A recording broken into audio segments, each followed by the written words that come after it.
Prajwal seeds. నమస్తే అమ్మా. నమస్తే అండి. ఏం పేరండి? మా పేరు భారతి అండి. భారతి, మీదే కదమ్మా ఈ విత్తనం వేశారు కదా? మాదేనండి. ఎలా ఉందమ్మా ఈ విత్తనం గురించి కొంచెం చెప్పండి. పర్లేదు, మంచిగానే ఉందండి. తాలు కానీ ఇప్పుడు మీరు తాలుగాయలు వేస్తున్నారు కదా? తాలు తక్కువగానే ఉంది, మంచిగానే ఉంది పంట కూడా.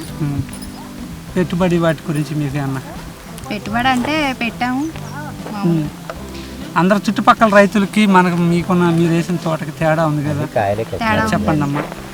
మరి ఇప్పటికీ కూడా చేను పచ్చగానే ఉంది, లేదు పూత పింద ఉంది, కాయ అవుతుంది. 3 దశలుగా కాపు ఉందండి, 3 దశలుగా ఉంది మన కాపు. తాలు శాతం తక్కువ, తాలు శాతం తక్కువనే ఉంది, కాయ కూడా మంచిగా ఉంది. విత్తనం ఈసారి దిగుబడి నచ్చిందమ్మా మీకు? నచ్చింది, బాగుందండి. గత సంవత్సరం కూడా మన ప్రజ్వల్ సీడ్స్ కంపెనీ వాళ్ళు వాడారు. వాడాము ఆ సంవత్సరం కొంచెం ఇదిగానే ఉందండి, ఈ సంవత్సరం బాగుంది. చుట్టుపక్కల తోటలు ఎలా ఉన్నాయండి?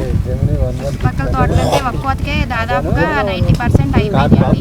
మాది అలా పోల్చుకుంటే మాది బాగుంది, 100% బాగుంది. ఈ పొలంలో రైతులందరూ చూశారు కదమ్మా, 600-700 మంది చూసారండి. సంతోషంగా ఉందా? సంతోషంగానే ఉంది. ఇంతకుముందు ఇది ముందు సంవత్సరం వేసిన రైతులు ఉన్నారు, కాటాలు వచ్చినాయి అమ్మా, ఏదో ఇబ్బంది లేదు. దాని గురించి మీకు తెగుళ్ళని తట్టుకొని కాయడానికి అయితే ముందు బాగుందండి. కోతకు కానీ వైరస్ నుంచి తక్కువగా మంచిగా ఉందండి. వైరస్ తట్టుకొని నిలబడింది.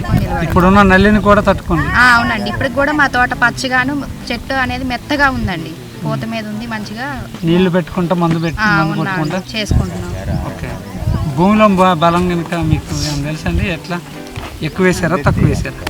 తక్కువగానే అంటే పై మందు ఎక్కువ కొట్టండి, స్ప్రేయింగ్స్ స్ప్రే పై మందు బాగా చేసాము, మంచిగా ఉందండి.